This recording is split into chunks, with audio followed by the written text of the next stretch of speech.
जैसे ये शिवलिंग आपने बनाया बालू रेत का, मिट्टी का, जो शिवलिंग का निर्माण करा है, उस शिवलिंग का निर्माण करने के बाद में आपके मध्य में जब आप शिवलिंग बनाते हो घर के अंदर हॉल में या मंदिर में, तो ऊपर कोई कुंडी वगैरह लगी हो, पंखा लगा हो, उस पे से रस्सी बांध कर लेकर आकर इस फुलेरे को इस तरह से शिव जी के ऊपर लटकाया जाता है। इसको फुलेरा कहते हैं। ये भगवान शंकर का अखंड सौभाग्य देने का फुलेरा होता है, जिसको माता पार्वती जी, उमा, कात्यायनी देवियों ने इसका स्मरण किया। एक गोल होता है, गोल, चौकोर, तिरछा, जिस तरह से भी बनाना हो, पर शिव जी के ऊपर नीचे शंकर भगवान होते हैं। ये थोड़ा ऊंचा, जिससे पूजन भी आराम से हो जाए, इसको ऊंचाई की ओर लगाया जाता है, जिससे भगवान, जैसे अपन जलाधारी लगाते हैं, उसी तरह से इस फुलेरे को लगाया जाता है। तो इस फुलेरे में कहीं ना कहीं पत्तियों को भी लगाना चाहिए। माला के साथ में कोई आम की पत्ती हुई, अशोक की पत्तियां हुई, उसका भी स्मरण इसमें आता है महाराज, उसका भी स्मरण। जैसे भगवान देवाधिदेव महादेव का शिवलिंग का जब दर्शन हो गए सबको फुलेरा का, अरे जम के तो बोलो, हो गए ना। और जितने लोग आस्था पर सुन रहे हैं, जितने लोग फेसबुक यूट्यूब पर सुन रहे हैं, अगर आपके स्मरण में फुलेरा नहीं हो तो उसका दर्शन अवश्य करिएगा। शिव मंदिर में अगर जलाधारी भी लगी हुई है तो जलाधारी से फूल बांधकर नीचे की ओर लटकाना चाहिए, पर लटकाना चाहिए, फुलेरा बनाना चाहिए।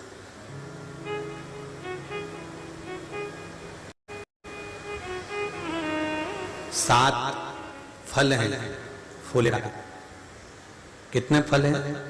7। ध्यान दीजिएगा। पहला, फुलेरा जो नारी व्रत करती आती है और व्रत कर्म उसका चलता रहता है, उस व्रत कर्म के अंतर्गत मान लो किसी कारणवश बीमारी में, कोई गमी के अंतर, कोई सूतक सावड़ के अंतर्गत अगर नारी पूजन नहीं कर पाती है, पूजन नहीं कर पाई और उसने केवल फुलेरे का दर्शन ही कर लिया, अपने पलंग पर पड़ी पड़ी भी फुलेरे का दर्शन कर लिया है, तो नारी को हरतालिका तीज के व्रत का फल प्राप्त हो जाता है। 7 फल हैं भगवान शंकर के हरतालिका तीज के फुलेरे का। पहला फल व्रत का मूल। दूसरा, यदि कोई नारी आई और उसके संतान नहीं, 10 साल, 8 साल, 5 साल, 6 साल, 7 साल, 12 साल, 15 साल हो गए, उस फुलेरे का मात्र स्मरण कर कर एक पुष्प भी उसने अगर हल्दी कुंकू का लगाकर उस फुलेरे का टच कर कर भगवान शिव के पावन चरणों में रख दिया है और विनती कर कर गई है, तो अगला फुलेरा वो खुद बनवाती है, उसकी गोदी में संतान आ ही जाएगा। अगला फुलेरा वो खुद बनवाएगी, के जाएगी, जीजी अगली बार फुलेरा मेरी तरफ से बनवा देना, मंदिर में फुलेरा मेरी तरफ से लगवाना, अगली बार जब तुम पूजन करो तो फुलेरा मेरी तरफ से बनवाना। ये फुलेरे का मार्ग। तीसरा, महाराज हम कोई दान, गौदान, हरतालिका तीज की किताब है आपके यहाँ, जो लोग पढ़ते होंगे हरतालिका तीज की किताब, उसमें लिखा है ब्राह्मण देव को ये दान देना है, ऐसा दान देना है। अब कोई गरीब है, कोई साधारण है, नहीं है किसी की कैपेसिटी, नहीं दे सकता, तो क्या होता है? तो कहा हम गौदान नहीं कर पाते, हम स्वर्ण दान नहीं कर पाते, हम वस्त्र दान नहीं कर पाते, हम मुद्रा दान नहीं कर पाते, हम अन्नदान नहीं कर पाते। हम ये सारे दान अगर नहीं भी कर पाते हैं तो शिव महापुराण की कथा कहती है तीसरा फल फुलेरे का है कि मात्र फुलेरे का दर्शन स्पर्श कर लेने से सारे दानों का पुण्य फल प्राप्त हो जाता है। ये तीसरा फल फुलेरे। अब हरतालिका तीज का फुलेरे का चौथा महत्व है महाराज। चतुर्थ महत्व हरतालिका तीज के फुलेरे का है, जो कुंवारी कन्या हरतालिका व्रत करती है, पहली बार जो हरतालिका तीज का व्रत करती हैं या हरतालिका तीज का उद्यापन कर देती हैं या किसी कारणवश शरीर ऐसा नहीं रहा कि बिना पानी के नहीं रह सकती, तो 2 बूंद अगर उन्होंने पानी भी पी लिया है या कोई कारणवश एक कुछ गलती हो भी गई है, तो मात्र फुलेरे का दर्शन कर लेने से वो गलती शंकर स्वीकार कर कर उसको क्षमा कर देते हैं। ये चतुर्थ भाव के अंतर।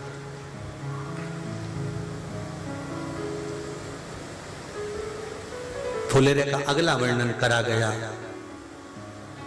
महाराज शिव तत्व की ओर, शंकर भगवान की ओर। हम ना काशी जा सकते हैं, हम ना सोमनाथ जा सकते हैं, हम ना किसी स्थान पर जाकर एकांत में भगवान शंकर का स्मरण कर सकते हैं।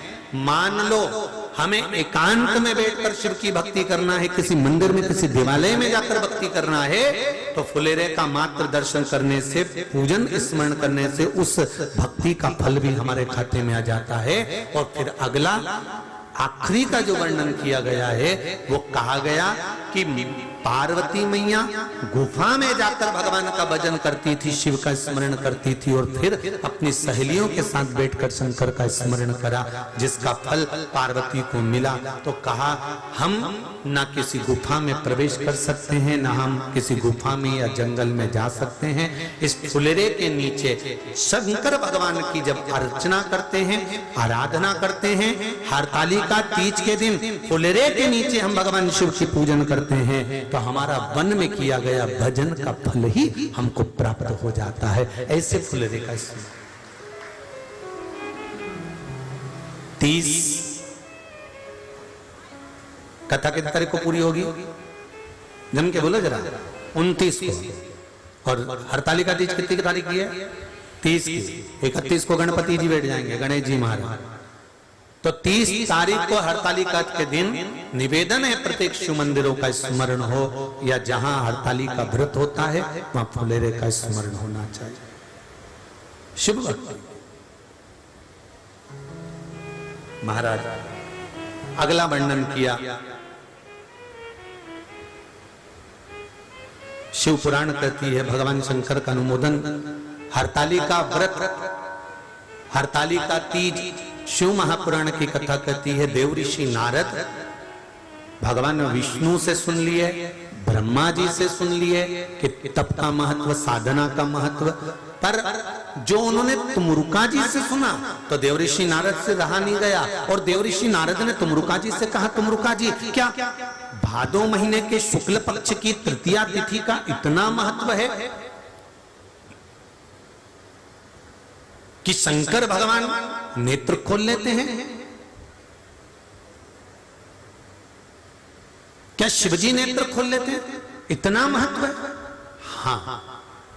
तुमरुका जी ने देव ऋषि नारद से कहा, नारद अगर भूलवश, बहुत ध्यान देना इस कथा पर, भूलवश मान लो किसी के यहाँ हरतालिका तीज का पूजन हो रहा है, किसी मंदिर में हरतालिका तीज का स्मरण हो रहा है, किसी मंदिर में हरतालिका व्रत हो रहा है, और भूलवश मान लो आप उस मंदिर के सामने से भी निकल गए और आपको उस मंदिर की आरती, पूजन या अगर तगर की धूप बत्ती की गंध भी आपके शरीर में चली जाती है, तो शिव महापुराण की कथा कहती है नारद शंकर भगवान के सामने जब ये जीव जाता है तो जीव को शंकर के सामने जाकर दर्शन करने की जरूरत नहीं पड़ती, शंकर उस जीव का दर्शन कर लेते हैं, शिव उसका दर्शन करते हैं।